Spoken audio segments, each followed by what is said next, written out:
Tertulias Forenses, el programa que pone sobre la mesa la labor de los expertos forenses de México y el mundo. Descubre las técnicas más contemporáneas en las diversas materias periciales, con la conducción de Omar Mireles, Daniel Chávez y René Cruz. Síguenos todos los sábados de 9 a 10 a.m. a través de Tertulias en Facebook, así como en tertuliasradio.com.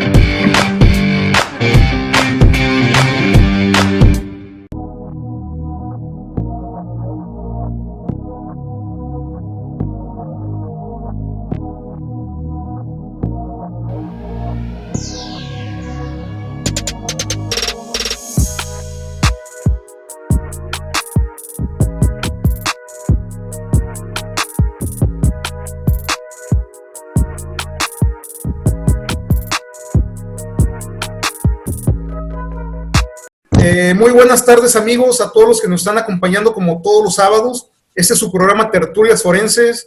El día de hoy tenemos un tema muy interesante, un tema que creo que es muy contemporáneo y va a ser explorado por dos grandes expertos en la materia. Sí, el día de hoy vamos a hablar sobre fraudes bancarios y nos vamos a concentrar en la parte de transferencias no reconocidas, sí, ya que gracias a esta pandemia se ha convertido en un problema, si bien antes ya era muy fuerte, ahorita es muy recurrente. El día de hoy, pues el de la voz, Omar Mireles, siempre agradeciendo a todos ustedes por estarnos acompañando como cada sábado. Nos acompaña Daniel Chávez Hernández, ¿sí? Como en conducción. Hoy tenemos entonces a dos invitados, permítanme presentarlos. Nuestro primer invitado es el doctorante, ¿sí? Ramón Becerra Reynoso. Él es ingeniero en computación y abogado titulado por la Universidad de Guadalajara, maestro en Administración Pública por el Instituto de Administración Pública del Estado de Jalisco, maestro en Seguridad Informática por la Universidad de La Rioja en México, doctorante en Administración Pública por el Instituto de Administración Pública del Estado de Jalisco, perito en Informática por el Consejo de la Judicatura del Estado de Jalisco. Sí, en lo personal me ha tocado tener debates muy intensos con él en muchos casos y es alguien a quien respeto mucho. Participó en la revisión y creación de la Ley de Protección de Datos Personales en posición de sujetos obligados para el Estado de Jalisco. Ha dado cursos de protección de datos, transparencia, seguridad informática, corrupción, derecho informático, delitos informáticos, entre muchos más. Como ven, es un gran experto, es alguien que tiene muchísima experiencia, entonces creo que le vamos a sacar mucho jugo. Nuestro otro invitado ya es un viejo conocido. Sí, para fines prácticos es el padrino del programa de Tertulias Forenses. El ingeniero, el maestro Luis Pedro fue el que inauguró el programa ya el año pasado, fue nuestro primer invitado, y entonces siempre con mucho gusto. Es maestro en Seguridad Informática, licenciado en Informática, 17 años laborando en el Instituto Jalisciense de Ciencias Forenses, también en el área de Informática. Es un experto en acústica forense, tiene múltiples certificados, tanto en Europa como en Estados Unidos y aquí en México. Es alguien que también es perito del Consejo de la Judicatura del Estado de Jalisco, es un consultor, ¿sí? En materia de seguridad informática de muchas empresas, ¿sí? Entonces también es otro de los grandes, ¿sí? que siempre es un orgullo tenerlos. Ramón, Luis, muchísimas gracias por haber aceptado esta invitación y por compartir un poco de su tiempo con nuestra audiencia. Gracias por la invitación a ti, doctor. Gracias, Daniel. Gracias, Omar, y gracias, Daniel. Ok, vamos a entrar directo al punto. ¿Sí? Nosotros ya en México desde muchos años hemos tenido problemas sobre cuestiones de ciberseguridad. ¿Sí? México es un país que tiene cierta vulnerabilidad. Sin embargo, a partir de la pandemia, los ciberdelitos se han convertido en un problema mucho más recurrente, dado que muchas personas se vaciaron o más bien volcaron su vida a las cuestiones digitales. ¿Sí? De tener un trabajo en oficina, pues se fueron a home office, los maestros de dar clases tradicionales se vinieron a dar clases virtuales, etc. En la parte en particular de fraudes bancarios, ¿cómo nos está afectando esto? ¿Han aumentado? ¿Seguimos igual? ¿Existen? ¿No existen? ¿Qué podemos entender? Bien. ¿Quieres que empiece? ¿Está bien? Sí. Adelante. Bueno, Fíjate que efectivamente, como cualquier otra actividad de las que se realizan en la cotidianidad, pues obviamente esto de la pandemia, como tú bien dijiste, pues nos aventó al ruedo a todos, ¿no? A todos. O sea, finalmente las personas, incluso las que estaban acostumbradas a ir al cajero automático o hacer los trámites en persona, tú sabes que la mayoría de las personas de mayor edad pues tienen como que ese cierto miedo o esa cierta desconfianza hacia la tecnología. Y creo que principalmente fueron este grupo de personas las que, si no estaban de alguna forma acostumbradas a hacer ese tipo de trámites electrónicos, pues por la fuerza lo tuvieron que hacer, ¿no? Y no se diga pues el resto de personas, pues que a lo mejor lo veníamos haciendo, pero hoy pues la situación nos obligó necesariamente a brincar a este tema electrónico. Según datos de la propia Conducef, del 2019 al 2020 hubo un 18.6% de incremento en las transferencias electrónicas no reconocidas. O sea, ya el dato como tal, específicamente hablando de transferencias electrónicas no reconocidas, hubo un incremento del 2019 al 2020 del 18.6%. Okay. Entonces, estos números pues ya te hablan que efectivamente algo sucedió. Si venía ya de forma paulatina cambiando el tipo de delito del convencional, el que era irte como tú como delincuente a un banco y asaltar a los cajeros y hacer todo a una escena ahí en el banco, pues ya vimos que a lo mejor no es tan necesario hacerlo de esta forma, ¿no? Entonces, creo que los números son claros y yo creo que estos números se van a reflejar aún más con el paso del tiempo, según se vayan actualizando, pero bueno, creo que es un buen comienzo pues para identificar que sí se está dando y que sí se está incrementando. Mira, muchas personas, muchas personas, sí, efectivamente. Vámonos primero al Código Penal del Estado de Jalisco para qué es fraude, qué es lo que está tipificado como fraude. Estamos hablando de fraudes bancarios, ¿no? El fraude dice que comete el delito de fraude la persona que, engañando a alguno o aprovechándose del error en que éste se halle, se haga ilícitamente de una cosa o alcance un lucro o beneficio indebido para sí o para otra persona. Entonces estamos hablando que aquí está presentándose que una persona, un tercero, está aprovechándose del error de alguien que necesita un servicio bancario. Entonces, comenzando por ahí, efectivamente sí ha prosperado este tipo de delito y ha prosperado este tipo de engaños hacia terceros. Desgraciadamente, las personas tuvieron la necesidad en esta pandemia de salir, de más bien de no salir, de salir de manera informática a las páginas web para poder hacer sus transferencias bancarias, para poder realizar sus pagos por este medio, y eso lo aprovecharon las personas que se dedican solamente a estar vigilando a quien tiene cuentas bancarias, atinándole por medio de técnicas informáticas como las conocemos, es phishing, farming, también por medio del smishing, también por medio de otro tipo de técnicas que pudieran ser ya un poco más avanzadas, pero haciéndose pasar por funcionarios bancarios, por personas que les quieren ayudar, etcétera, etcétera, etcétera. Entonces, por ahí comenzamos. Si hay un fraude bancario, es alguien que se aprovecha del error con un dolo de otra persona, ¿no? Hay muchos abogados de repente que siguen este programa y acabas tú de mencionar una serie de palabras raras que de repente para el jurista puede medio asustarlo un poco, pero sin embargo son palabras clave. Sí, porque desde la parte técnica creo que explican muchísimo.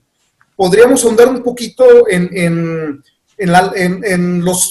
los tipos de ciberdelitos que afectan a la parte de fraudes bancarios en particular. Sí, cómo no.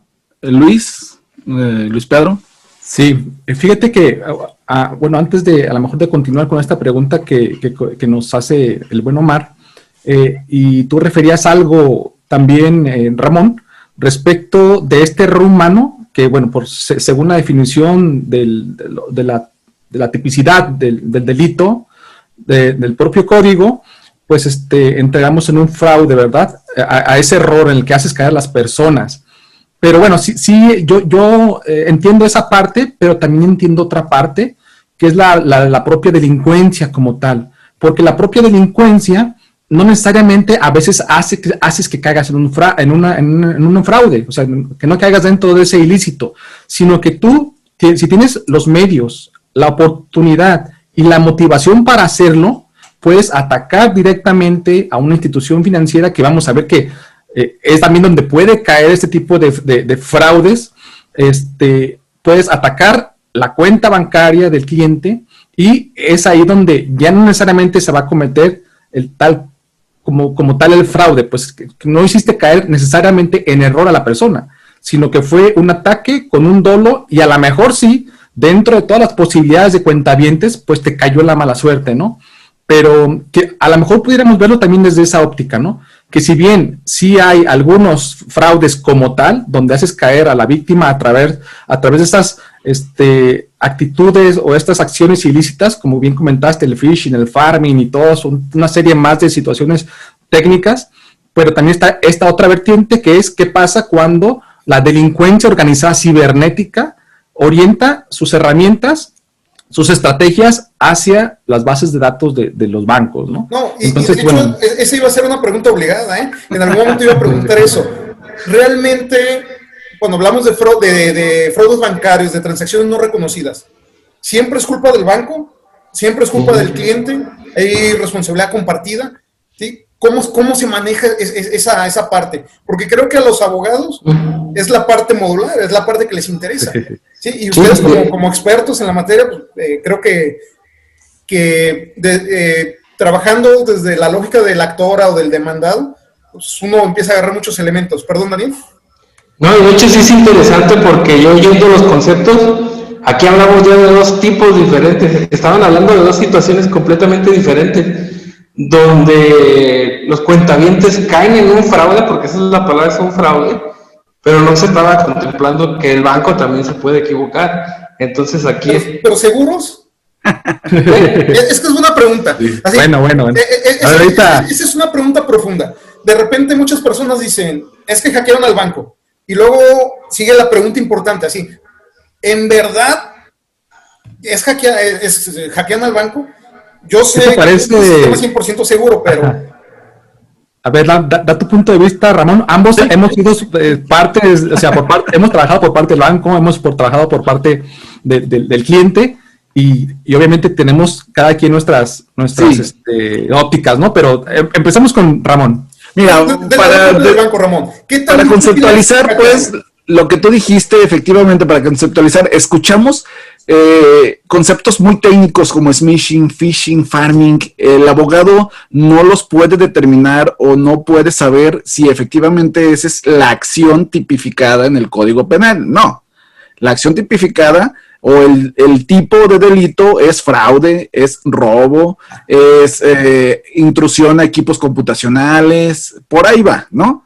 El phishing, farming el phishing, farming y el smishing son técnicas de ingeniería social que se utilizan para poder hacer caer en el error a la persona. Por ejemplo, el phishing. El phishing es pescar en inglés. A través de mensajes de correo electrónico, a través de llamadas por teléfono, a través de mensajes de texto, estamos haciendo caer en el error a la víctima, pidiéndole cuentas bancarias, pidiéndole sus números de atrás de la tarjeta, el CBV, pidiéndole la fecha de cuando de validación de las tarjetas y los 16 dígitos, o pidiéndole el password, el NetKey, etcétera, etcétera. El farming es una página que parece ser la real, pero cuando ingresamos no es la real. Por ejemplo, queremos ingresar a un banco que se llama Mi Banco. En vez de Mi Banco viene con W, Mi Banco, o Mi Banco triple O, ¿sí? Entonces, vamos, son técnicas que se están utilizando. Si las han escuchado, pues son eso, simplemente técnicas de ingeniería social que se utilizan para hacer caer en el error a la víctima. Ahora ya entrando en materia sobre lo que dicen. Hace poquito, así cuestión de 2 meses, en mi imagen o en imagen, sucedió que Ciro Gómez Leiva dice a la gente, a todas las personas en su público, le dice, los fraudes bancarios van a la alza. Aquí tenemos a la primera, a una muchacha, a una joven que fue víctima de un fraude bancario. Y la joven dice, sí, es verdad, me llamaron por teléfono, me pidieron mi password, me pidieron mi tarjeta, me pidieron mi netkey y pudieron entrar a la cuenta bancaria. Eso es un fraude bancario. Mentira. La mujer cayó en una técnica de ingeniería social en la que obtuvo la persona atacante todos los datos para poder ingresar a la cuenta bancaria de ella. Por lo tanto, ella le dio el acceso a la cuenta del banco. Entonces, la mayoría, si no es que el 90, y me atrevo al 95, 96% de fraudes bancarios van por ahí. Ok. Voy a empezar a acotar un poquito esto porque es muy amplio. Estamos hablando de cosas bien interesantes. De entrada estamos hablando de cuestiones de ingeniería social. Si hablamos de cuestiones de ingeniería social, yo quiero entender que es un ataque que va dirigido al usuario. Entonces, si ese ataque va dirigido al usuario, la primera pregunta interesante, porque aparece muchísimo de repente en asuntos, es, ¿el banco tiene cierta responsabilidad en cuestiones de ingeniería social? ¿El banco podría evitar la ingeniería social? ¿Los ataques de ingeniería social? Bueno, sí, mira, yo creo que lo debe de hacer, pero a una manera como de responsabilidad compartida. O sea, sí de hacerle saber al cuentaviente a los riesgos a los que se puede comprometer el usuario si no utiliza, por ejemplo, un antivirus, si no está atento precisamente a que a través de estos actos de ingeniería social le pueden obtener información, que es su información confidencial, que hay diversos medios, que las técnicas están variando todo el tiempo. ¿Por qué? Porque pues, los delincuentes finalmente están encontrando un lucro y a través de este lucro pues no les da, bueno, más bien les da para seguir motivándose e intentar otras nuevas formas de hacerlos caer. Entonces, pero eso es solo informativo, ¿no? Así sí, el banco solamente tendría que poner un desplegado en su página diciendo, exactamente. Te van a robar si das sus datos, no los des. Exactamente, eso es un porcentaje de hacerle saber al cliente en lo que puede llegar a caer al utilizar los medios o las tecnologías únicamente a manera de conocimiento. Ese es mi punto de vista a esta pregunta. Y de una manera técnica, que tú digas, ¿el banco puede implementar técnicamente algo para evitar la ingeniería social? Fíjate que al nivel de ingeniería social no, pero después te voy a dar un punto de vista de cómo utilizar a la mejor inteligencia artificial para a través de este método sí lograr hacer algunas situaciones o detectar algunas situaciones anómalas en la forma de operar del usuario. Pero si quieres lo dejamos para más al ratito porque propiamente para ingeniería social no encuentro otra forma más que la del conocimiento, más que la del hacerle saber al usuario qué es y cómo pueden llegar a utilizar mal sus cuentas si cae en un supuesto, ¿no? Antes de pasarte la pregunta... Antes de pasarte la voz, Daniel, perdón, la misma pregunta para Ramón, porque es importante. Desde la lógica del banco, el banco técnicamente, más allá de informar, porque en el sentido más estricto todos los bancos informan.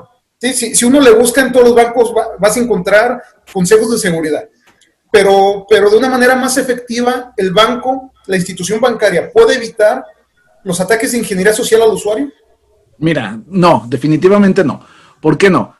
Porque es como si me dijeras, oye, ¿Banco de México puede evitar que hagan billetes falsos o hagan monedas falsas? Definitivamente no. Puede tratar de rastrear a través de la comunicación de ciertas personas que se están dando cuenta que efectivamente a un lado de su casa hay una imprenta que es algo no normal, que salen billetes en su colonia, que se están dando de repente en su calle, etcétera, etcétera. Pueden comenzar a rastrear, pero evitar, así como evitar, no. Pueden mandar traer a la policía ahí en la misma cuadra y pueden decir, ¿sabes qué? Vamos a cerrar esta casa para investigar qué es lo que estaban haciendo. Agarran su imprenta y se van a la siguiente colonia. Entonces, es exactamente lo mismo en fraudes bancarios, en la ingeniería social. Pues Banamex puede estar, o Banorte puede estar, bueno, ya dije 2 bancos. Las entidades bancarias... Las entidades bancarias pueden estar al pendiente, diciéndole a la policía cibernética o a su abogado en cuestiones penales, ¿sabes qué? Nos dimos cuenta que en tal parte de México hay quizá un servidor o una serie de servidores que están intentando hacer esto.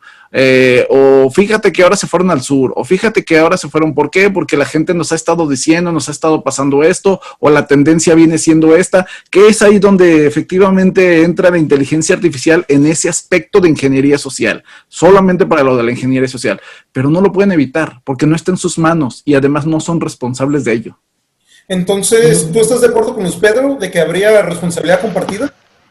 Más bien, yo considero que la responsabilidad de cuidar sus firmas, sus passwords, es del usuario, pero la responsabilidad de decirle lo que podría suceder al usuario es del banco. No es tanto una responsabilidad compartida, yo lo doy 80-20. Yo ya estoy cumpliendo con decirte lo que podría suceder, usuario, pero si tú no tienes la capacidad técnica suficiente o no eres capaz de poder realizar una transferencia bancaria o no sabes cómo realizarla, pues entonces ¿para qué contratas aún cuando hay una pandemia, aún cuando lo necesitas realizar para hacer más rápido tus transferencias? Pues mejor primero capacítate y después vienes y sacas el servicio de banca electrónica, ¿no? Okay.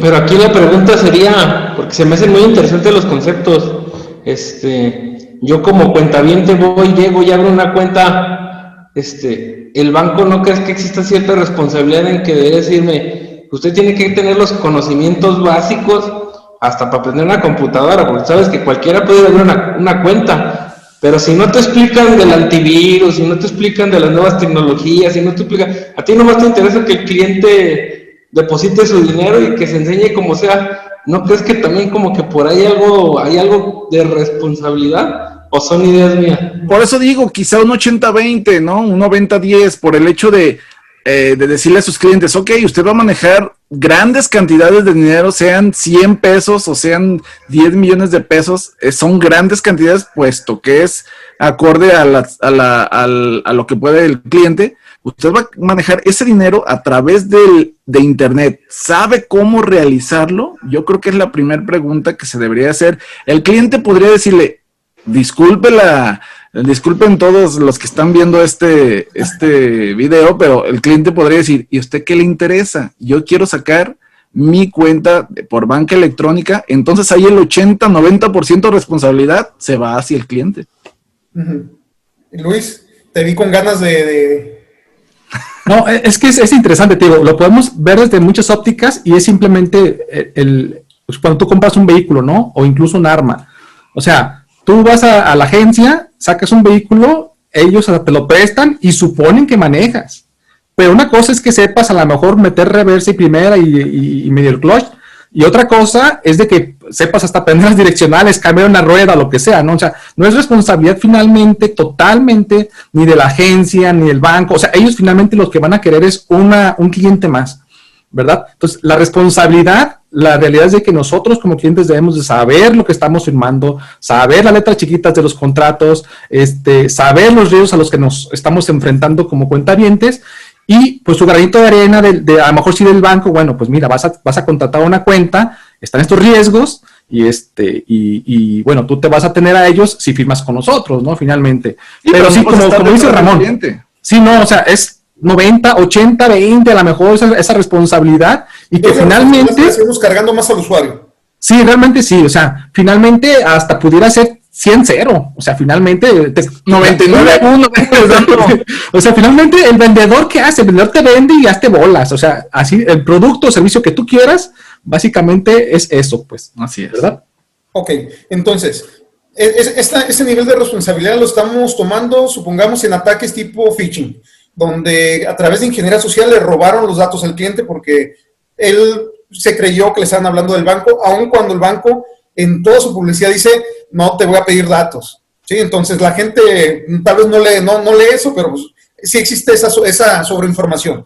Vas al banco a hacer fila y tiene las pantallas por todos lados diciéndote eso. Y te metes a internet y lo primero que sale cuando abres una página es un letrero gigante que te dice, no lo hagas. Entonces, ok. Hay otro problema de repente que también es recurrente. Personas dicen, es que yo me metí a la página oficial del banco, lo voy a manejar como lo manejan los afectados. Hay personas que se quejan de que se meten a la página oficial del banco y de repente la página se congela y empieza a descargar un programa donde ni siquiera les pidió permiso. Y después de eso reportan que les robaron información. Eso yo ya lo quiero entender como un ataque, es un ataque un poquito más sofisticado que la ingeniería social. ¿Sí? ¿Por qué? Porque te requiere ya un conocimiento técnico un poquito mayor. ¿De quién es responsabilidad? ¿Del banco o del usuario? Buena pregunta. En el aspecto, hay que ver a qué página se metieron, cómo accedieron a esa página. ¿Buscaron la página en un navegador? ¿Buscaron la página en su barra buscadora? ¿O la teclearon de manera directa? O sea, son muchas variantes que se deben de analizar definitivamente. Al final de cuentas, o en el juicio, la persona va a decir, es que yo entré a la página del banco y de ahí no lo vas a sacar. Sí. ¿Sí? No tenemos una cámara web para saber dónde. Desgraciadamente, y nosotros lo hemos visto, cuando revisamos las computadoras de los usuarios, hay 30 días solamente de historial, o formatearon la computadora, o cambiaron la computadora y te están dando otra computadora que no es la en donde comúnmente hacen sus transferencias. O sea, hay también muchas variantes. Cuando sucede eso es porque hay otro tipo sofisticado de ataques, que viene siendo el hecho de una persona en medio de la conexión, lo que llamamos man in the middle. Puede ser que también estén ingresando a otra página que parezca la del banco y están descargando un software spyware. O sea, son muchas variantes. Yo no te podría decir, ¿sabes qué? Es que sí, definitivamente sí es falla del banco, y no, hay que analizar. Este tipo de cuestiones se manejan en la cadena de custodia, en el derecho penal, pero deberíamos de comenzar a visualizar también ese tipo de cadena de custodia en otros derechos, como el mercantil. ¿Por qué? Porque deberíamos de saber exactamente en el momento qué fue lo que sucedió y sacar una copia de la memoria o sacar una copia del disco duro para poder saber exactamente qué estaba haciendo el cliente y poderlo encuestar y poderlo cuestionar, más bien, poderlo cuestionar y que nos diga qué es lo que sucedió para que descargara ese programa, ¿no? Ok, lo voy a poner un poquito más sencillo, porque sí es muy importante lo que dices. De hecho, te estás adentrando en una parte como muy del fondo del problema real. Pero ahorita lo vamos a simplificar y a partir de ahí vamos a intentar complicar. Imagínate que tú empiezas a revisar como perito, si ya nos vamos los peritos, empezamos a revisar, ¿sí? Se revisa el historial, se revisa el caché, etcétera. Si sí se mete el oficial, si no se mete el oficial. Si no se mete el oficial, quiero pensar que de entrada pues es culpa del usuario. Y si se mete el oficial, ¿aún así es culpa del banco? Muy buena pregunta. Si se mete el oficial y hay un spyware ahí, definitivamente, y lo agarramos en la movida, pues hay que investigar quién subió eso al servidor del banco. Y ahí hay una responsabilidad definitivamente de la persona que subió ese, o de la compañía que tiene ese spyware. Y es que la pregunta tiene un poquito más de trasfondo. Más bien sería, si tú te metes a una página que es farming, una página que no es la verdadera, pero que simula ser la verdadera, es tu responsabilidad porque no te estás fijando dónde te metes. Y nadie más te va a cuidar. Sin embargo, si te metes a la del banco y de repente sale ese pantallazo con ese programa que se baja, la pregunta más bien de fondo es, inyectar ese programa, ese virus, ese malware, ¿solamente se puede hacer a través del servidor o también se pudo haber inyectado primero a la computadora del cliente?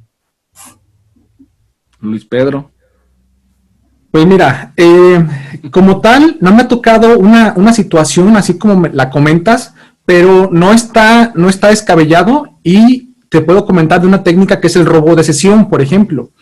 Entonces, imagínate que yo, Luis, tengo mi serie de herramientas informáticas ilícitas con las cuales me conecto a través de la computadora de Ramón, que sí está validado como un usuario auténtico ante el banco. Yo le robo la sesión a Ramón y desde ahí puedo ingresar a su banco, precisamente aprovechándome de este error de configuración o de seguridad, o como tú lo quieras ver, por parte a lo mejor de la institución bancaria, entonces no tendría yo por qué acceder a la computadora de Ramón y desde ahí conectarme al banco, ¿verdad? Esa es la situación. Si me lo permite el sistema, porque esté mal configurado, porque sea débil su seguridad, porque no contemple el cierre de sesión después de cada cierto tiempo, o incluso sesiones múltiples en un mismo instante de tiempo, eso es problema del banco. Que esté permitiendo, por ejemplo, el que dos personas distintas, desde puntos o regiones o IPs incluso distintas, estén accediendo a su banco. Claro que eso no debe ser posible.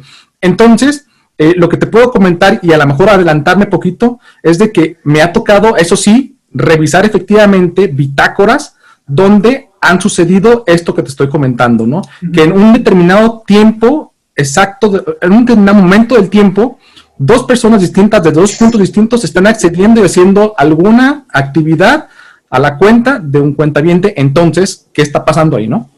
Más que nada porque ese tipo de programas realmente se ejecutan en segundo plano. ¿Sí? Esa es la parte así que yo siento que es un poquito más delicada. Imagínate que yo soy el perito y me meto, empiezo a hacer el análisis y de repente veo que efectivamente se metió a la página del banco. ¿Sí? Sí. Pero ese programa, cuando lo analizo, me doy cuenta que es de segundo plano. Eso quiere decir que no necesariamente se está vinculando al servidor.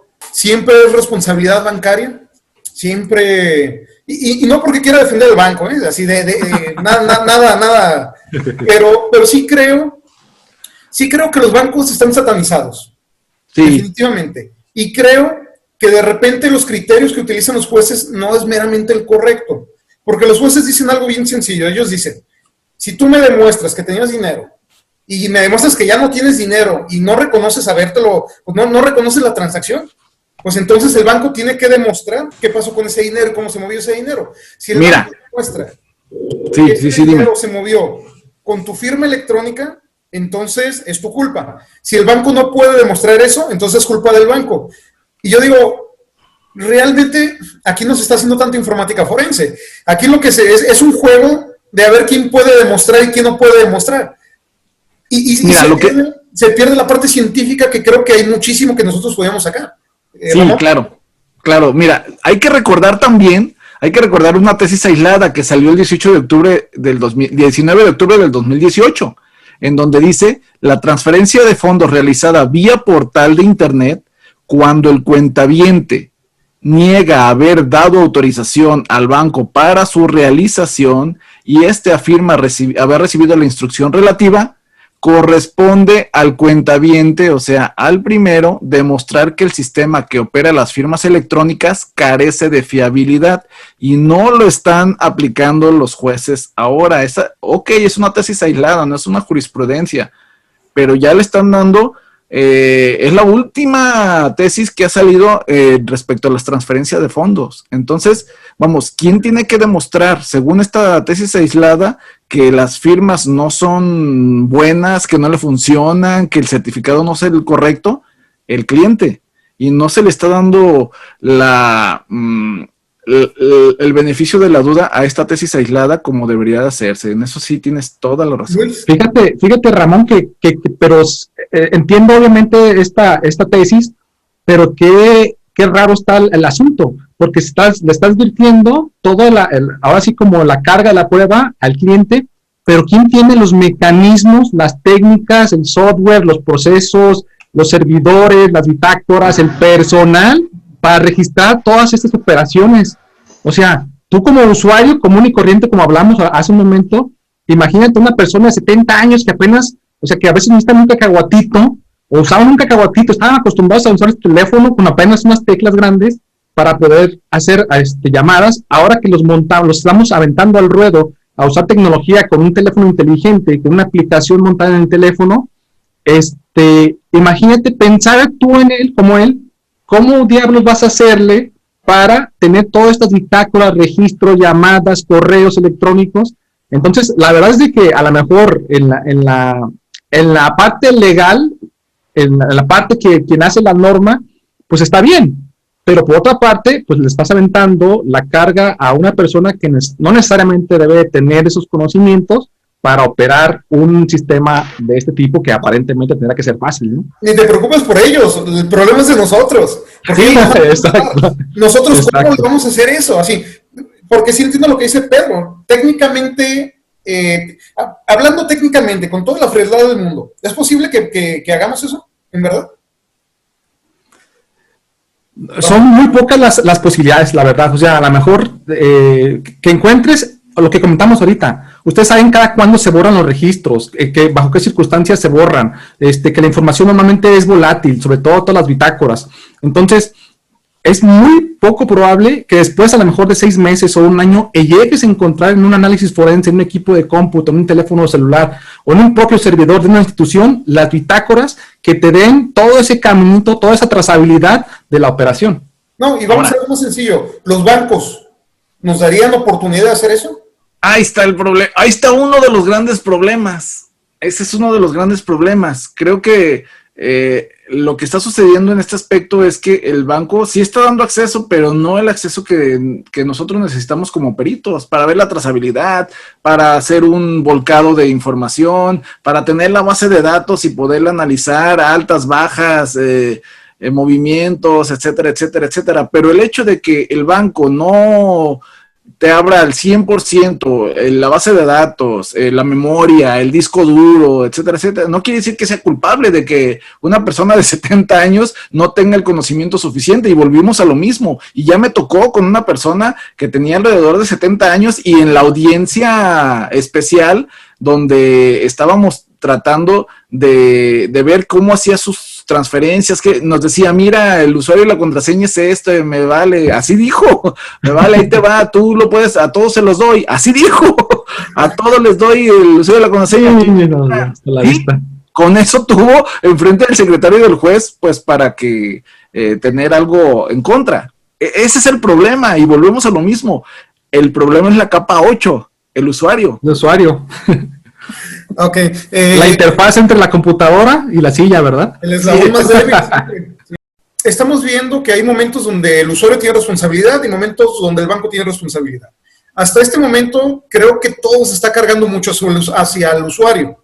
Sí, los ataques de ingeniería social son culpa del usuario, parte del desconocimiento del uso de los sistemas son responsabilidad del usuario, etc.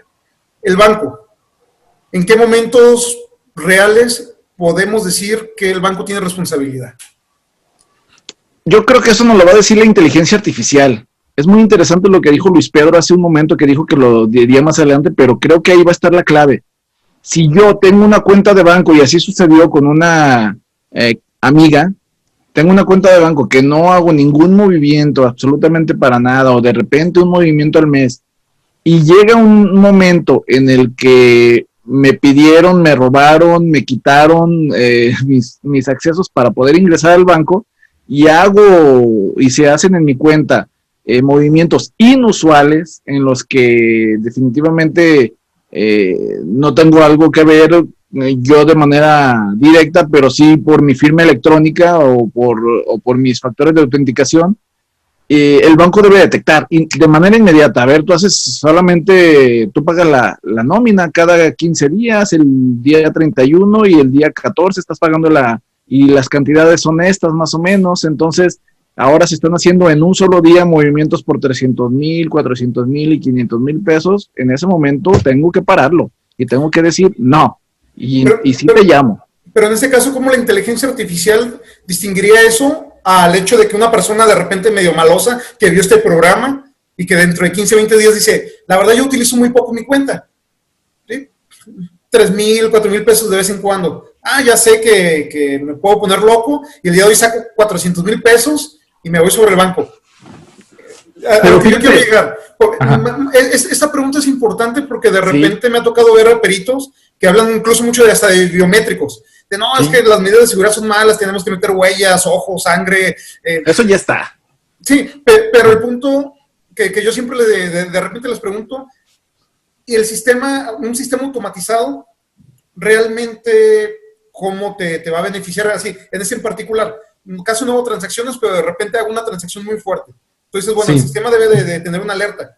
Pero ¿qué tal si sí la hice, realmente? Sí, fíjate que sí, efectivamente, como bien comentas, y una vez que que hablando con alguien del banco también ellos me decían, es que este usuario sí efectivamente contrató su tarjeta de crédito y nunca la usaba. Pero ¿qué pasa el día que te enfermas con esta situación de COVID y tienes que comprar un respirador o tienes que comprar oxígeno? O sea, en un instante te vas a gastar, como tú comentas, 100, 200, 300 mil pesos que a lo mejor nunca, según tus estadísticas, según tu línea de uso de la tarjeta, nunca había sido así. Y el banco va a decir, yo no puedo decirle que no a mi cliente. O sea, imagínate la bronca que me voy a meter si él se está muriendo y necesita este medicamento o este equipo y yo se lo estoy bloqueando.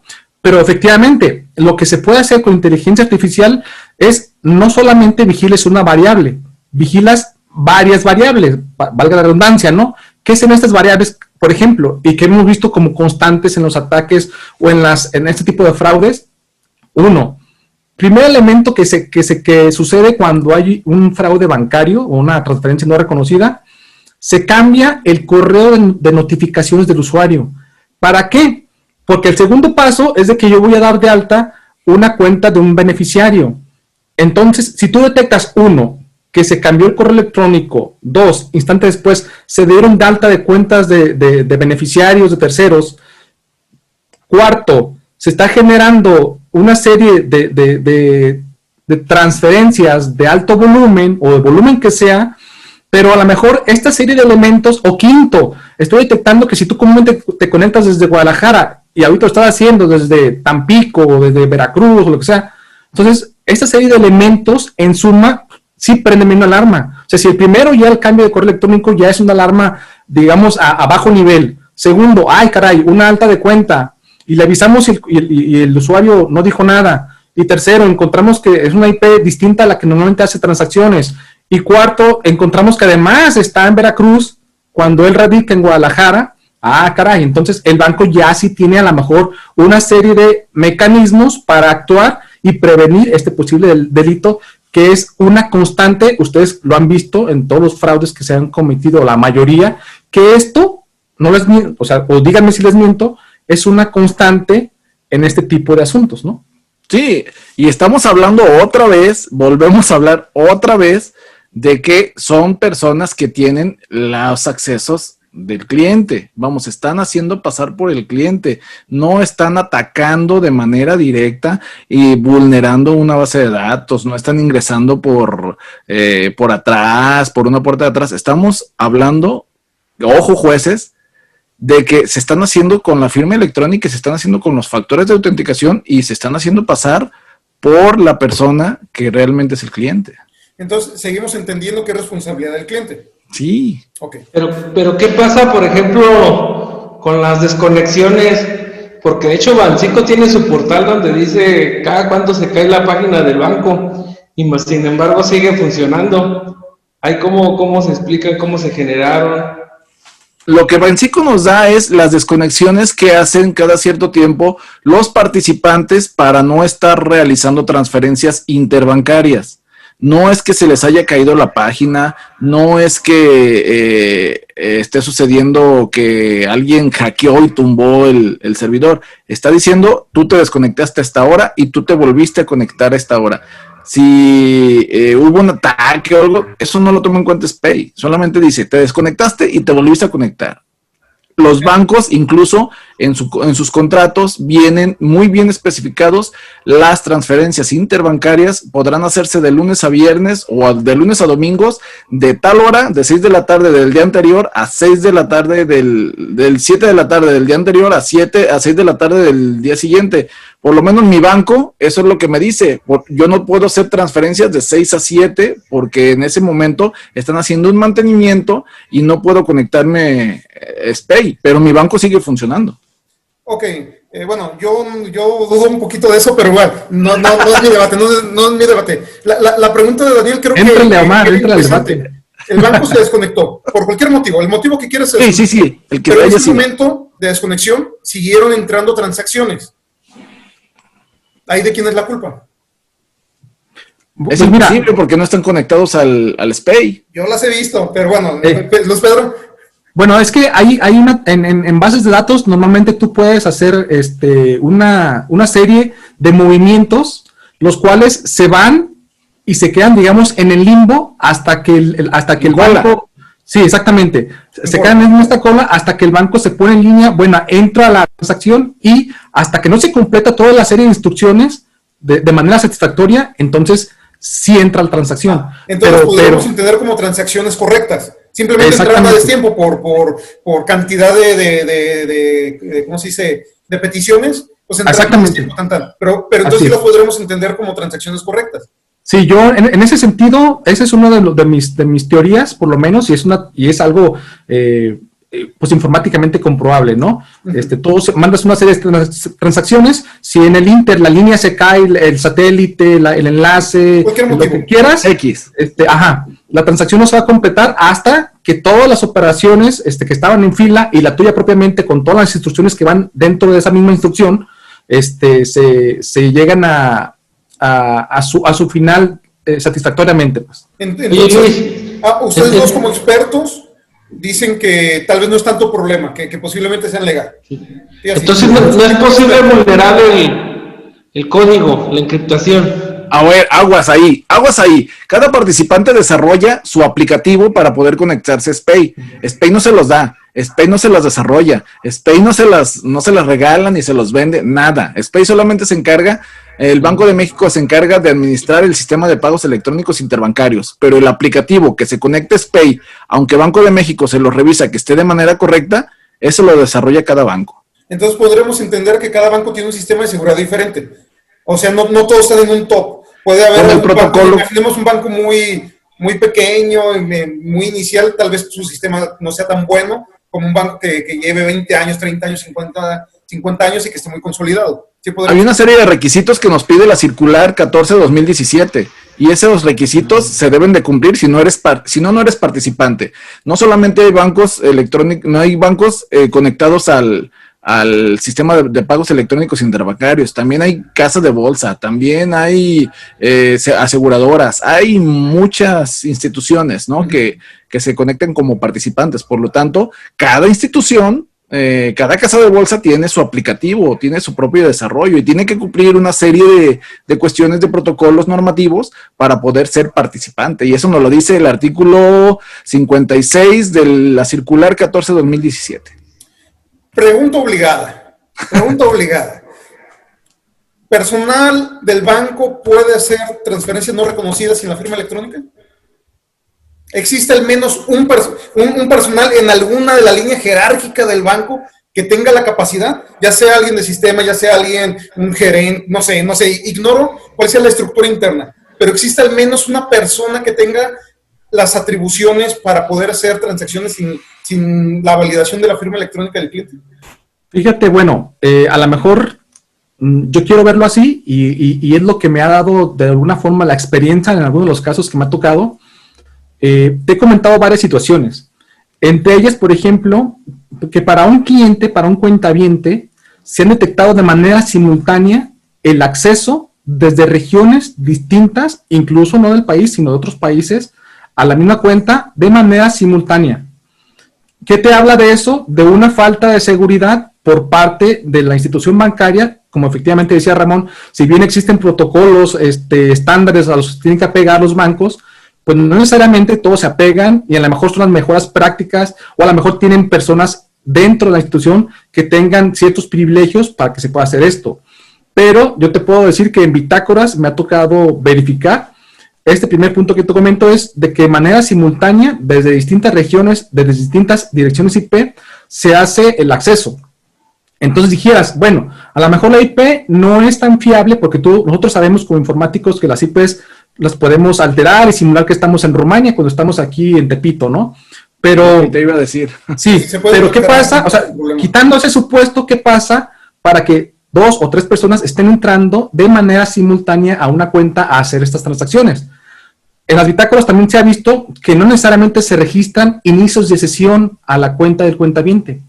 O sea, tú sabes que cuando hay, en la bitácora debe quedar, obviamente, cuando el inicio de sesión es satisfactorio o no es satisfactorio, o es un ataque, o está intentando cada ciertos segundos entrar a alguien.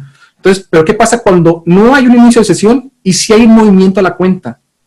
Entonces, son varias situaciones anómalas, a lo mejor no congruentes con lo que pudiera parecer, pero sí se dan, y es ahí cuando tú tienes elementos para definir, bueno, aquí algo pasó con la seguridad. ¿Y cómo lo puedes comprobar? ¿Por qué se da la ingeniería social, Ramón? ¿Por qué se da la ingeniería social a veces dirigida a un cuentaviente y te hablan por teléfono y te le dicen, tú Ramón Becerra, que tienes una cuenta en mibanco.com y tu fecha de nacimiento es tal, te estamos hablando del banco? ¿Por qué se da esa información? Porque hubo una filtración, hubo una falta de seguridad base de datos. De base de datos del lado del quién, del banco. Entonces, claro que para poder llegar a hacer esta ingeniería social y para poder llegar a aventarte el anzuelo y hacer phishing de manera directa, que es un spear phishing, porque ya tengo elementos muy concretos del cuentaviente que dicen, ok, pues es que sí es el banco, porque me están hablando con una grabación de fondo que se parece del banco, se escucha como un call center, me están dando mis datos, o sea, ¿por qué tendrían estas personas mis datos? Entonces, yo pues, con esa confianza, entonces acepto todo lo que venga después de esto. ¿Pero por qué? Porque ya hubo seguramente una vulneración previa a estas bases de datos de usuarios. Entonces, eso en suma te da a entender que sí hay una falta de seguridad del lado de la institución bancaria. Ahora, no necesariamente, ahí te va. No necesariamente. ¿Por qué? Porque esta persona que les dije en imagen, dice, me llamaron del número telefónico que estaba detrás de mi tarjeta.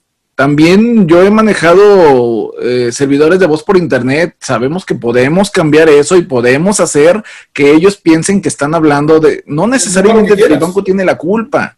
Lo que estás diciendo, efectivamente, hubo una fuga de base de datos, pero de ahí en más, todo lo que tiene que ver con que te llamen de tu banco, del banco, que incluso sea el mismo teléfono, que te den tu tarjeta, que te den incluso el CBB que aparece detrás de tu tarjeta porque ya lo tienen ahí, pero necesitan un usuario y un password.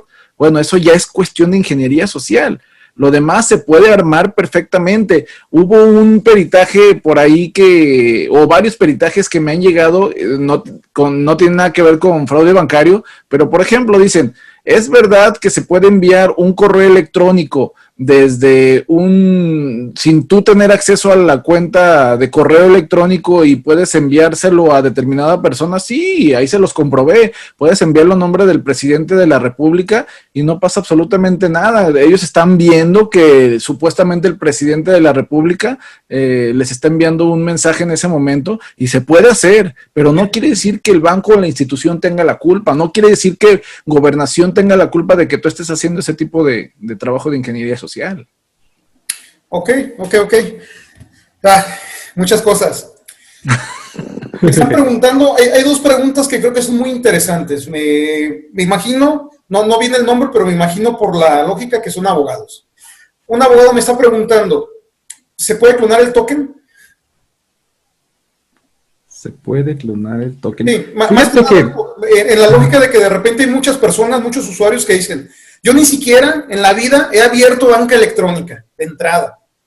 Y sin embargo me están llegando transacciones no reconocidas. ¿Sí? Entonces no me dieron nunca el token, ¿sí? Porque nunca lo solicité. Y sin embargo, o personas que dicen, yo nunca lo activé, sí lo solicité, pero yo nunca lo saqué ni de la cajita. Es más, aquí viene la cajita sellada. Y sin embargo, cuando revisas las bitácoras te das cuenta que viene toda la firma completita. Sí, viene el usuario, vienen todos los datos que tienen que venir vienen. ¿Se puede clonar? Bueno, desde mi punto de vista, técnicamente nada es imposible, ¿verdad? Nada es imposible, no me ha tocado y creo que será bastante difícil hacer, por ejemplo, una clonación de este token, pero yo me voy todavía, vámonos al lado de los servidores. Ustedes saben como informáticos que tenemos de repente muchos privilegios para hacer ciertas cosas. Entonces, ¿qué tienes que hacer finalmente para modificar una base de datos? Tú puedes ser el administrador de la base de datos y tú puedes únicamente meterte una tabla de Excel y manipular, es a manera únicamente de ejemplo, ¿no? Sí. Pero es el equivalente que te metas una tabla de Excel y manipules cierta columna que es, por ejemplo, el dato del dinero, de tu importe.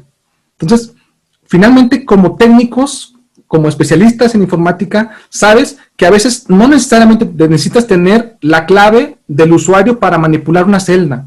siendo tú el administrador con los privilegios de raíz del propio sistema, tú puedes hacer bastante daño, bastantes modificaciones, alteraciones a la base de datos directamente sin pasar necesariamente por las firmas. Okay. Entonces, para mí, en ese punto, se me hace un supuesto interesante y díganme si técnicamente no se pudiera, por ejemplo, hacer esto. Entonces, bueno, nomás para acotar tu respuesta, porque me imagino que va a haber gente interesada en tu respuesta. Tú estás diciendo que posiblemente el personal de informática, el de sistemas que se dedica o que trabaja directamente para los bancos, tiene la capacidad técnica. O un tercero con las credenciales o con los accesos externos para llegar con esos privilegios también. Okay. Entonces lo mismo, si no hackeo al cliente, no hackeo al usuario, pero hackeo al personal del banco directamente, entonces yo si obtengo esos privilegios, podría entonces modificar. Entonces ese sería también un ataque. Y sí, el banco lo más seguro es que detecte la transacción. ¿Habría alguna trazabilidad como para decir, ¿sabes qué onda si nos hackearon al banco? Tendría que haber auditorías a la base de datos. Detectaría la transacción como transacción correcta. Sí, tendría que haber auditoría exactamente por parte del banco. Ramón. Mira, para que se hackee un NetKey deben de suceder muchísimas variables. En primer lugar, necesitas saber el número del cliente. Segundo lugar, el número del NetKey en serie. Tienes que tener el MAC del NetKey. El NetKey no se conecta a ningún satélite, ni mucho menos como un teléfono celular que sí se puede clonar. Este NetKey pertenece a cierta empresa que no es el ente bancario, simplemente hay un contrato ahí que te los hacen llegar y también necesitan tener el aplicativo que tiene el servidor, que yo creo que ninguno de los que estamos aquí lo hemos conocido, el aplicativo que la hace de reloj para poder sincronizar este token. Eso se necesita saber. Ahora, respecto a lo que tú dices, de que hay personas, y también ya me tocó, que dijeron, es que aquí está el token, mira, está nuevo, ni siquiera, si se fijan, ni siquiera le he quitado la etiquetita de garantía, pero ya se me hicieron algunas transferencias. ¿Qué pasó? Le comprobamos a esta persona que ellos habían autorizado transferencias sin token a la mano. Eso se puede autorizar en cuentas bancarias personales que solamente tienen un token, no pueden tener más no pueden tener más tokens, por lo tanto sería violatorio de la misma normatividad de los bancos tener 2 tokens, 2 OTP para una cuenta personal, y la persona que es la dueña de esta cuenta había autorizado transferencias sin token y ahí estaba en sus configuraciones. Entonces, digo, ¿cómo se le van a autorizar si ella misma no lo hizo? Ahora, otra tercera, para poder hackear o craquear a una persona, el atacante, la mayoría, si no es que el 98% de las veces debe de tener en la mano el celular, la computadora y pues la cosa que quiere craquear. Aquí tengo una pregunta así rápida, nomás porque me pusieron a pensar y ahora sí que quiero aprovechar a los expertos. Yo por ahí tengo un conocido que fue cajero, ya no lo es, y él me platicó que uno de sus compañeros lo habían corrido porque había agarrado puros centavitos, de 10 centavos, 20 centavos de cada cuenta. Yo entiendo que no importa cuánto sea el monto, una transacción es una transacción. En este caso, como agarraba de centavos, nadie se quejaba, pero es un dineral. ¿Cómo le hizo? O sea, para la gente que no conoce, que no somos expertos. Pues hay una leyenda urbana, ¿no? Lo corrió y actuó de forma penal. Sí, hay una leyenda urbana, creo que fue en un banco de los Estados Unidos o algo así. Te digo que es leyenda urbana. ¿Es leyenda urbana? Una persona de sistemas había autorizado que a cada cliente se le quitara de centavito en centavito. No lo iban a notar, pero al final de cuentas, de centavito en centavito, esa persona juntó miles de millones de pesos, o millones, para no ser exagerado, millones de pesos, ¿no? Sí, de hecho, a mí me tocó un asunto real de aquí de una empresa camionera, pero ellos expendían los boletos, por ejemplo, de un viaje de Guadalajara a DF, y ese gasto, esa entrada, alguien se encargaba de borrarla en la base de datos y pues le generaba un excedente a las personas que vendían, ¿no? Entonces, es el equivalente, a lo mejor esto que tú comentas es un sistema a lo mejor automatizado, donde efectivamente, yo también lo he escuchado así como un supuesto de alguien, de un sistema que existió, pero ustedes saben que también técnicamente eso es factible, o sea, es tan sencillo como que hacer mal una multiplicación, una resta, una suma o lo que sea, donde te va generando ese excedente también. ¿Qué es más seguro? ¿Hacer las transacciones desde la computadora o hacerlas desde una app?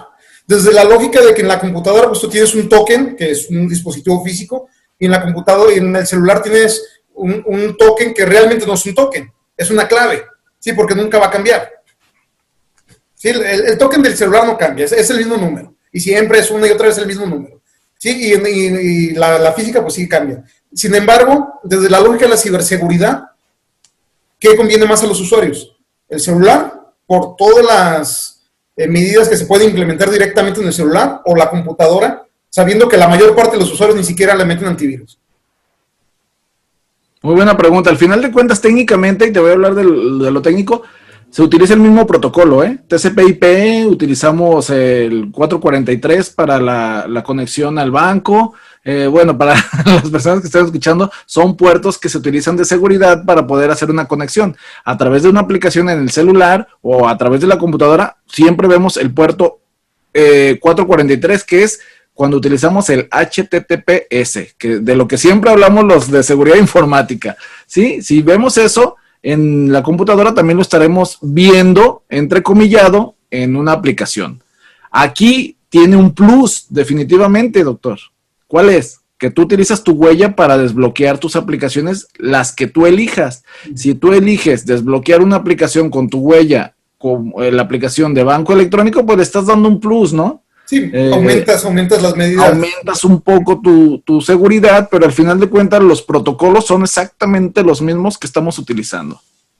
No sé qué piensa Luis Pedro.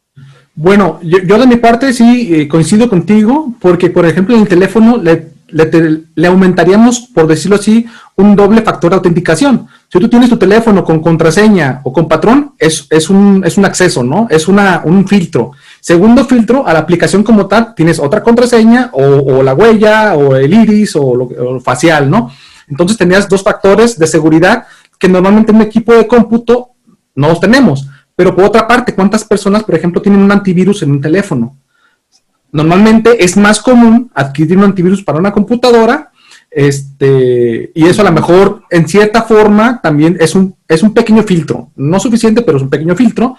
Segundo, normalmente la red de la casa nos conectamos de manera inalámbrica o alámbrica, pero la mayor parte del tiempo lo estamos haciendo de manera inalámbrica a la red. Y tú sabes que también es bastante factible que seas vulnerado a través de la red inalámbrica.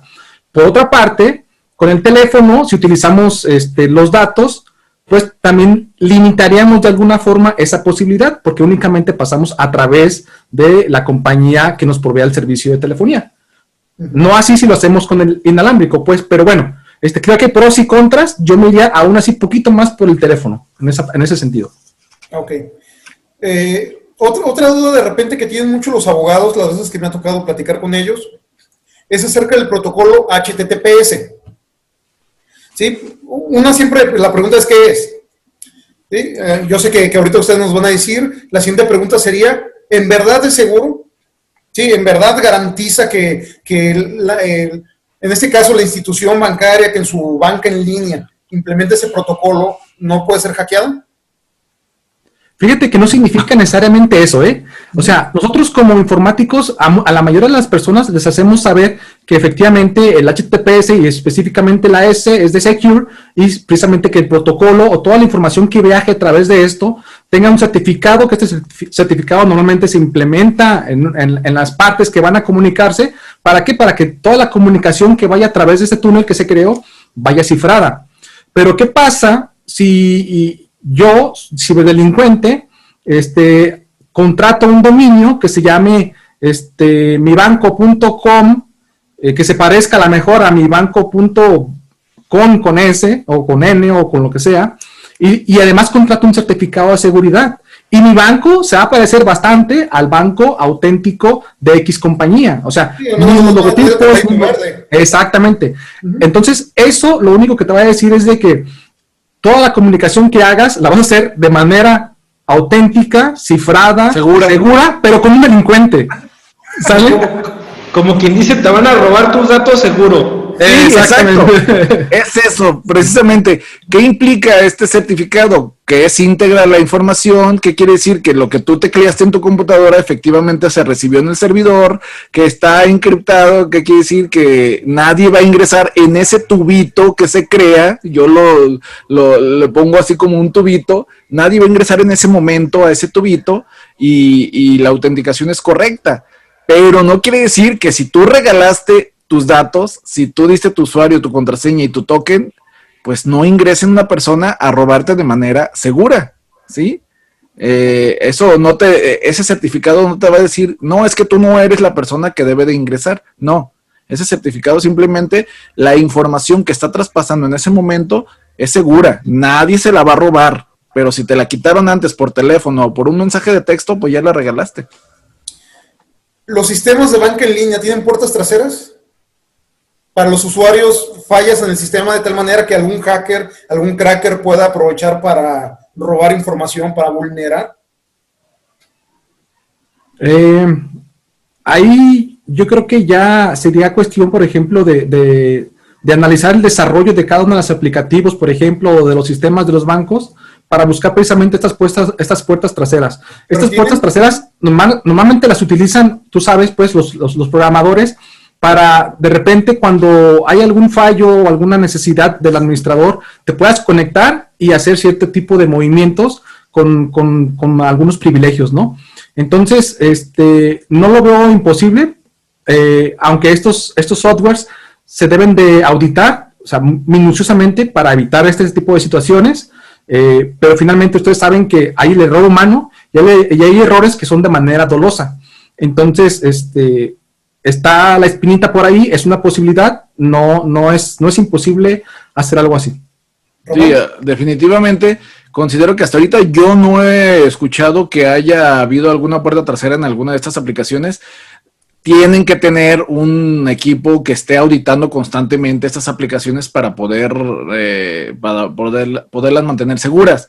Lo que sí, si le ponemos una máscara o le ponemos otra y tratamos de ingresar a través de esa misma puerta nos va a pedir al final de cuentas un usuario, un número de cliente y un NetKey. Eso no es, no lo pueden evitar, sea una página web, sea una aplicación en celular o sea una aplicación en tableta. Al final de cuentas el banco te tiene que pedir esas tres, como mínimo, esas tres elementos para poder ingresar a un banco. ¿Sí? Si le quitas antes, si le pones una puerta trasera antes para hacerte pasar por un cliente que apenas se va a loguear, eso es otro rollo. Pero ya en el momento de loguearte te va a pedir en cualquiera de los tres elementos las mismas contraseñas, el mismo número de cliente y el mismo NetKey que tú tengas que ingresar para poder acceder a tu perfil, ¿no? Voy a hacer la pregunta de una manera un poquito más clara. y como lo hacen los jueces, de hecho, esta la he escuchado mucho. ¿Los sistemas de banca en línea son 100% seguros? Yo digo que, y ustedes lo saben, técnicamente ningún sistema es 100% seguro. O sea, esa es una de las máximas de la informática. Ningún sistema es 100% seguro. Se trata todo el tiempo, se analizan, se generan equipos para estar desarrollando de manera más apegada desde que inicia el proyecto del desarrollo de un sistema hasta que culmina y después las pruebas y todo esto, pero sabemos que no hay un sistema 100% seguro. Entonces, desde ese supuesto, hay una probabilidad siempre de error, de falla, que se pueden aprovechar.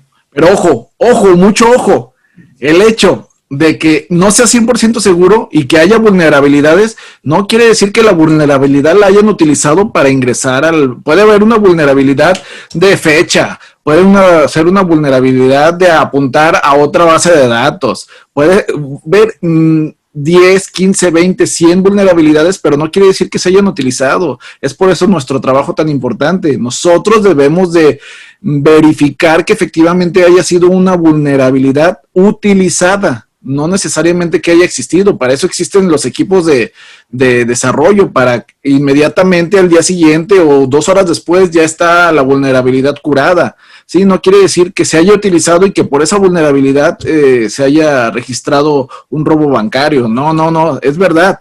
Todos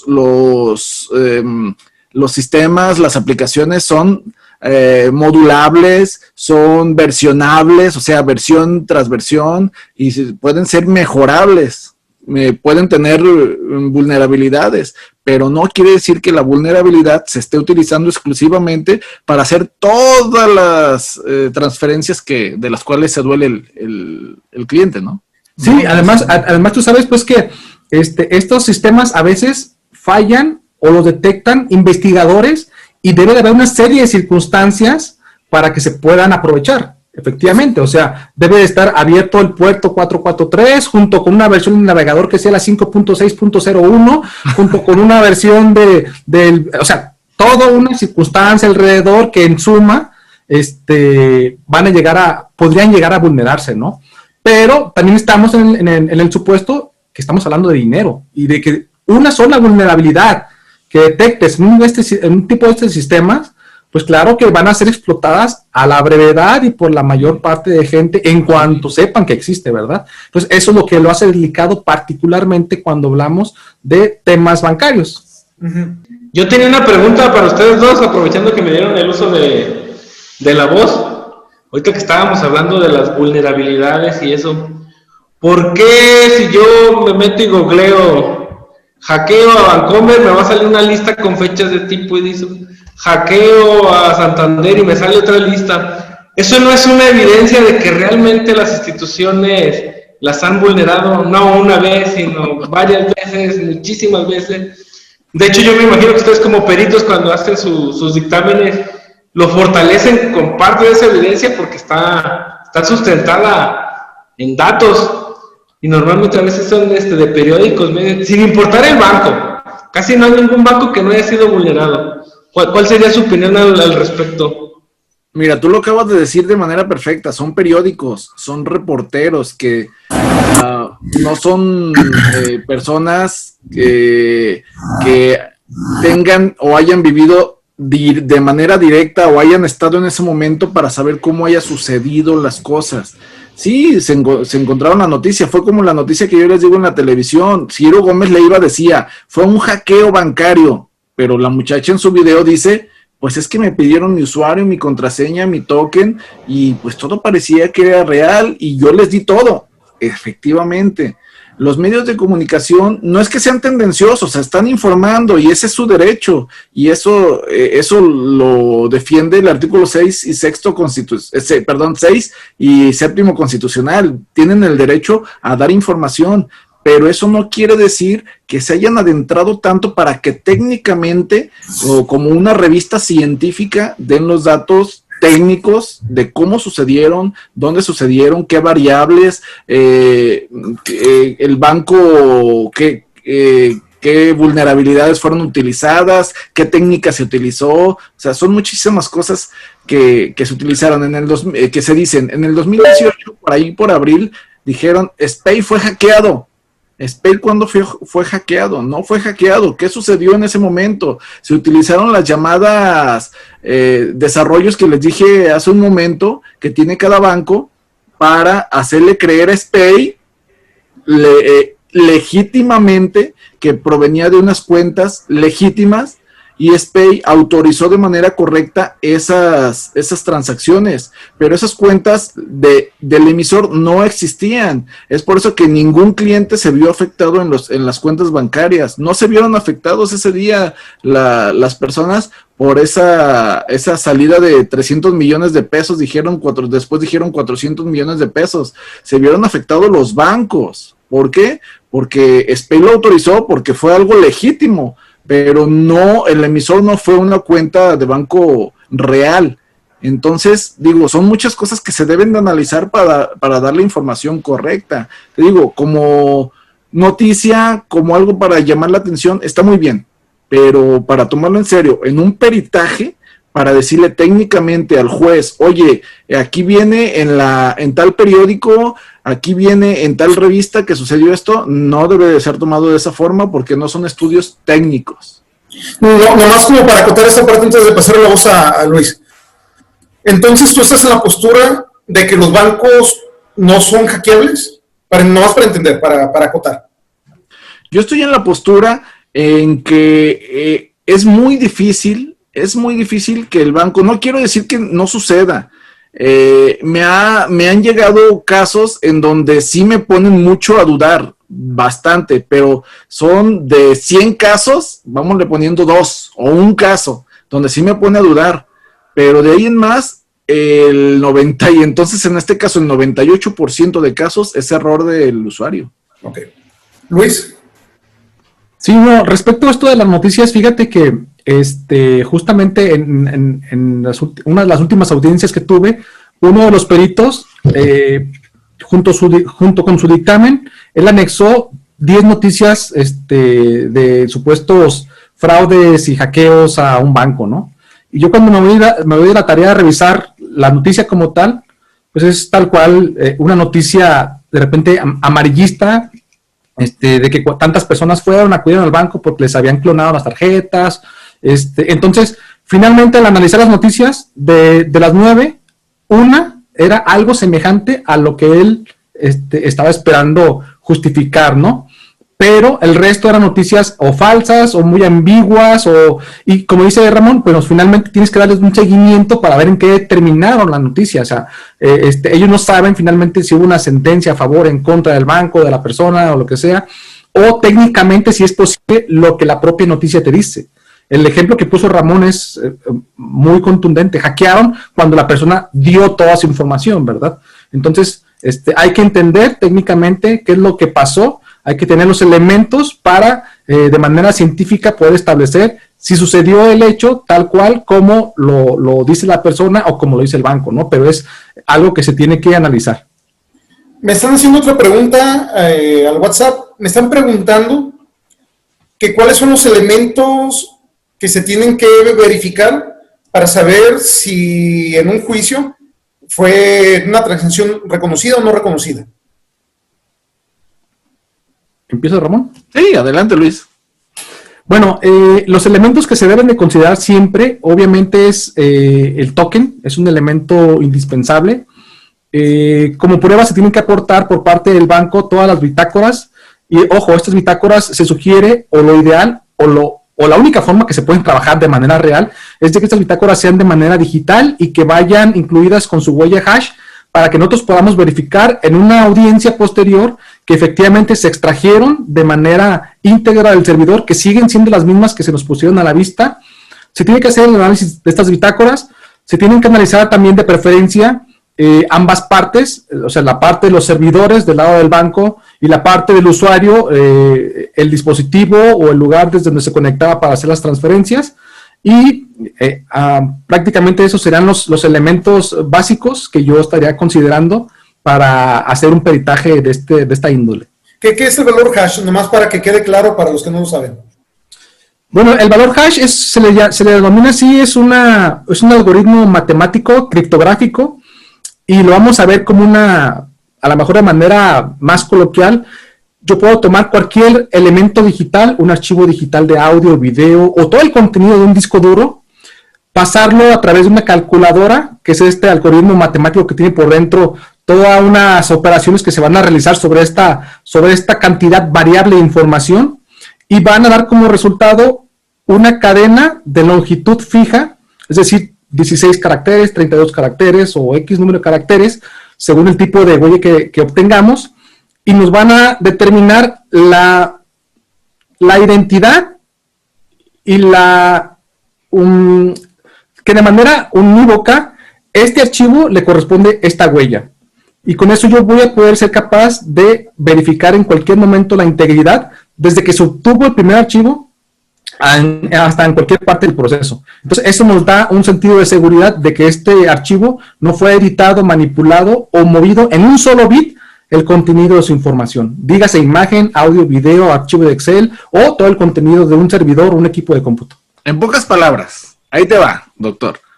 a mí me dieron un archivo encriptado, no encriptado, me lo dieron zipeado, lo que conocemos como el empaquetado .zip, y yo lo pongo en un programa que me va a arrojar un hash, ¿sí? Ese hash me dice, muy bien, viendo tu archivo, este es el número de hash, 1FA7654321.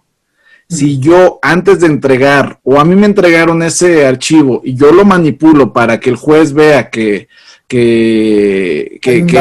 está a mi favor, etcétera, etcétera, y lo vuelvo a presentar, no, es que ese es el que me entregaron, a ver si es verdad, ahora vamos agarrando tu archivito y lo volvemos a someter a otra función hash, y va a dar otro número, porque yo lo manipulé, si yo le cambié una ñ, si le cambié un 1, si le cambié un 2, me va a dar otro hash totalmente diferente. Entonces ahí podría decir el juez, ¿sabes qué? Este archivo que me estás presentando no es el mismo que te dieron cuando salió del banco.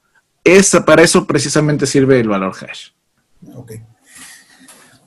Una pregunta un poquito dolorosa.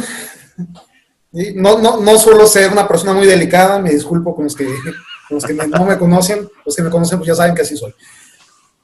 La realidad nos duela, nos guste, no nos guste. Hoy por hoy, gran parte de las sentencias salen favoreciendo al usuario.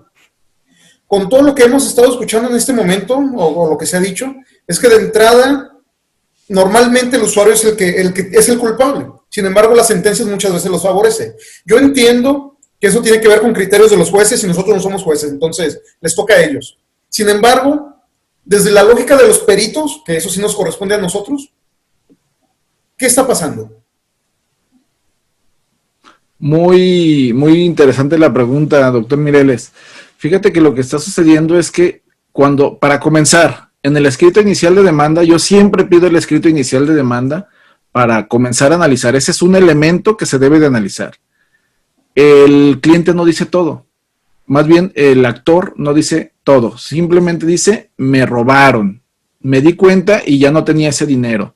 Hay clientes que sí tienen la verdad en la boca y lo dicen. Pues es que me llamaron por teléfono y a través de ese teléfono me comenzaron a hacer preguntas y yo solté mi usuario, mi contraseña y mi token, ¿sí? A confesión de parte, a confesión, ay, se me fue la frase, ¿sí? A confesión de, no sé, relevo de parte, no recuerdo esa frase, pero bueno, se confiesan en pocas palabras, pero hay clientes que no. Simple y sencillamente dicen, me quitaron. Eso es lo primero que yo analizo. Después, exactamente. Después se sientan en no hubo seguridad y no hubo seguridad. Los sistemas no son 100% seguros. Cuestión que ya discutimos hace un momento, y no es que no sean 100% seguros, es que son modulables y son versionables, ¿sí? Son mejorables en pocas palabras. Y como lo mencionamos hace un momento, que no sean 100% seguros no significa que ese pedacito de inseguridad haya sido la causante del robo. Exactamente. Son dos cosas diferentes. Sí, otra es, como el banco no está dando toda la información, entonces quiere decir que nos está ocultando algo, ¿sí? Y la pregunta del millón, a ver, ¿usted, perito, considera que el sistema realmente es seguro y que nadie puede entrar? Hace poquito un juez, que no hay que decir nombres, me dijo, oiga, entonces ¿usted cree que la persona hizo esa transferencia? A ver, y le contesté yo, bueno, no tengo videos para saber si la persona hizo la transferencia, pero lo que yo sí estoy seguro es que se utilizaron los factores de autenticación correctos, la firma electrónica correcta, y por lo tanto es como si él lo hubiera realizado. Y pues esos son los factores que yo considero que más se usan en un juicio para darle el gane al actor. O si logras comprobar técnicamente que hay seguridad y que sí se utilizó el token y que los factores de autenticación y que se confesó la persona en la demanda, pues la ganas en la primera instancia. Pero resulta que cuando llegan a los colegiados, ahí va para abajo otra vez y ahí le dan la razón al usuario por determinado detalle que que el perito dijo o que no dijo, o que fuiste omiso como perito al realizarlo. Entonces, creo que se debe de analizar un todo, no solamente determinadas frases, determinadas cuestiones, determinados puntos, sino un todo, y ojalá y fuera posible en amparo volver a rendir el dictamen para hacerle entender al colegiado lo que sucedió en realidad, ¿no?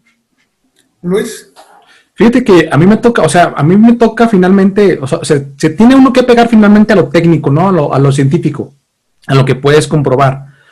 Y nosotros como peritos, pues también somos humanos. Entonces tienes que valorar tanto de manera técnica como de manera de los elementos que te da la persona, del sentimiento, de cómo lo ves, de todas esas circunstancias, también las valoras a lo mejor de manera subjetiva, pero de alguna forma se tienen que considerar. En algunos casos me ha tocado, por ejemplo, personas de 70 años que tú ves que no son hábiles para manejar un equipo de cómputo. Y cuando tú analizas las bitácoras y ves que hizo una serie de transferencias, 4 transferencias, con una diferencia de 60 o 70 segundos, y tú pones a la persona a hacer a manera de prueba una transferencia y ves que en una sola se tardó 2 minutos, pues entonces es prácticamente imposible, humanamente imposible, que esta persona haya hecho esos movimientos, ¿no? Si lo hizo otra persona, si le robaron las credenciales, o sea, hay otra infinidad de posibilidades que también se tendrán que valorar. Pero entonces yo creo que para cada asunto te va a plantear distintas situaciones y distintos escenarios que tú técnicamente vas a tener que valorar, evaluar, comprobar y emitir en base a esto tu dictamen, ¿no? Entonces, a mí me ha tocado ver asuntos que sí ves que efectivamente fue un error del usuario, asuntos en los que ves totalmente que hay indicios que puedes comprobar que hay algo dentro del sistema o alguien dentro del sistema, que algo se hizo de aquella parte, pero cada uno, como te comento, son situaciones que tú tienes que verificar y en base a los elementos de los que tú te hagas llegar, va a ser el que tan probable sea que se gane o no el juicio, ¿no? Junto con otro tipo de circunstancias. Pero creo que para mí es casi siempre una responsabilidad que se puede compartir hasta cierto punto. Ok. Bueno, amigos, como siempre, esto tiene que llegar a su final en algún momento. ¿Sí? Los programas, por desgracia, no pueden ser tan extensos ni infinitos. Afortunadamente, bueno, a Luz Pedro ya lo conocíamos, ya sabemos la calidad de investigador que es. Ramón es nuestra primera vez que lo invitamos, pero quedamos con un magnífico sabor de boca. Sí, creo que te vamos a seguir explotando aquí en el programa. Vas a ser invitado recurrente. Sí, a todos los que nos están acompañando siempre les agradecemos mucho, ¿sí? A nuestros invitados igual, muchísimas gracias. Me gustaría, ya para finalizar el programa, si nos pueden dedicar algunas palabras pensando en los jueces, pensando en los abogados, y si nos pueden compartir sus datos para aquellos que estén interesados en sus asesorías, tengan ese material. Ramón. Sí, pues mira, muchas gracias.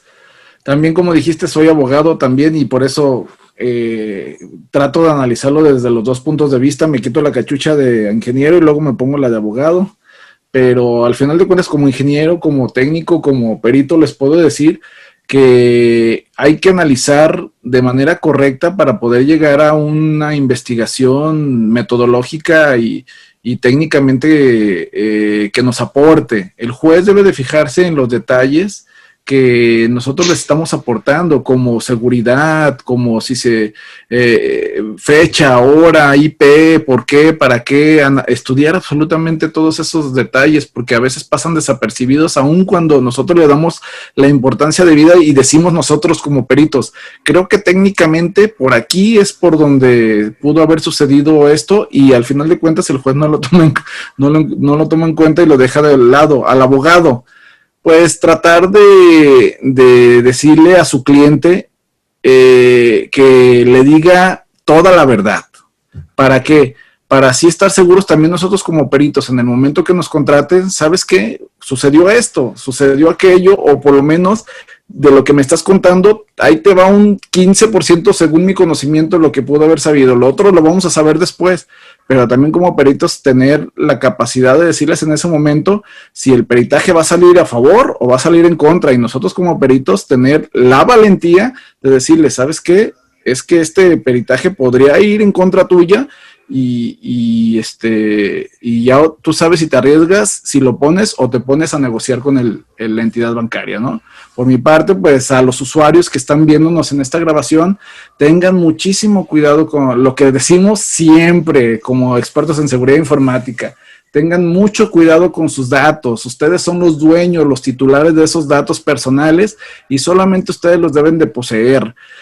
Nadie, ningún banco les llama por teléfono para pedirles tarjetas, para pedirles usuarios, contraseñas, para pedirles absolutamente nada. Y al final de cuentas, pues sí tener sus equipos computacionales y sus celulares con antivirus y con las herramientas que podamos instalarles para evitar en la medida de lo posible esto que sucede como fraude bancario.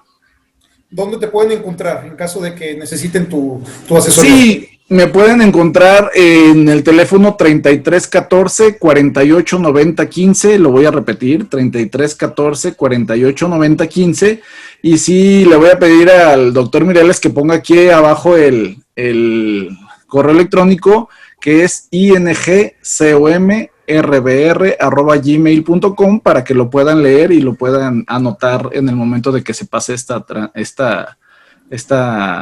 programa. Muchísimas gracias. Luis. Sí, bueno, pues yo también nomás hacer hincapié en que los sistemas normalmente tienen algunas vulnerabilidades. Sin embargo, hacerles ver también a quien nos esté viendo que no es como que, no es tan fácil, no es así como se ven en las películas que se pone un hacker atrás de un equipo de cómputo con 5 pantallas y vamos a hackear en este instante a tal banco y nos metemos. O sea, la realidad de las cosas es de que es bastante difícil hacer un tipo de hackeo directamente a un sistema. Como les comentaba hace unos momentos, se deben de dar muchas circunstancias. O sea, es prácticamente imposible si no se dan toda una serie de factores que son los que van a poder permitir que se realice un hackeo, ¿no? Entonces, que no crean que a lo mejor, incluso nosotros mismos que de repente sabemos más información de los bancos, podernos poner como especialistas atrás de una computadora y llegar a hacer un fraude de este tipo, realmente es muy difícil.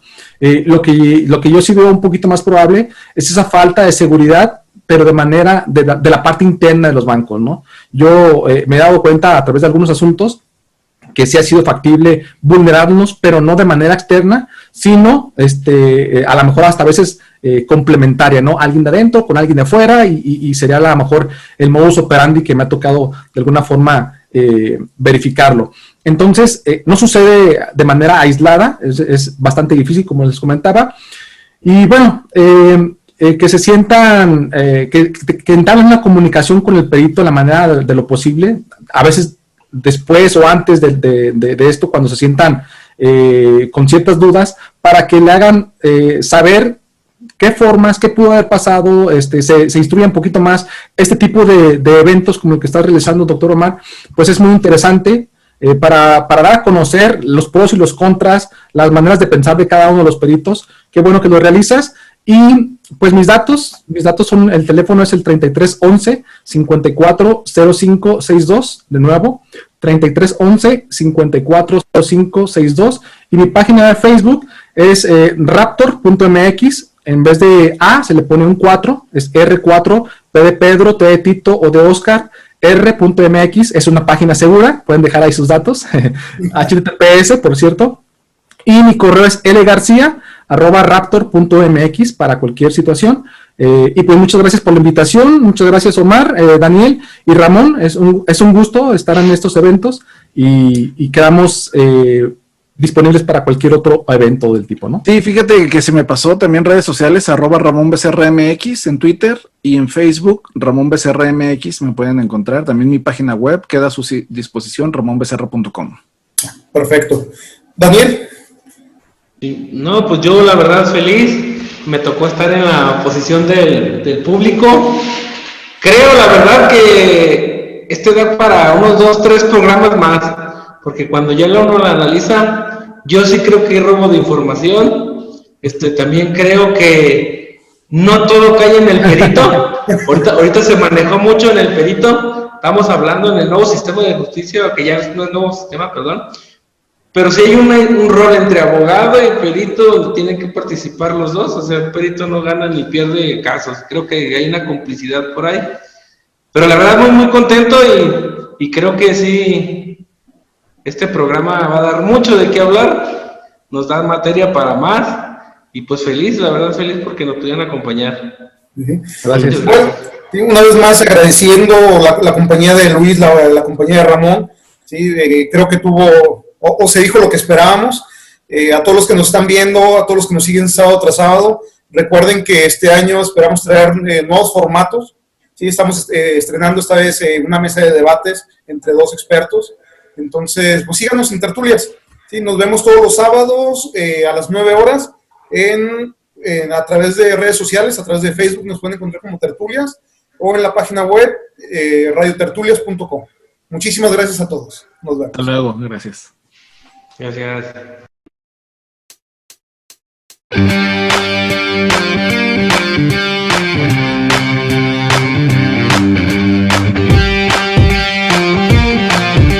Tertulias Forenses, el programa que pone sobre la mesa la labor de los expertos forenses de México y el mundo. Descubre las técnicas más contemporáneas en las diversas materias periciales, con la conducción de Omar Mireles, Daniel Chávez y René Cruz. Síguenos todos los sábados de 9 a 10 a.m. a través de Tertulias en Facebook, así como en tertuliasradio.com.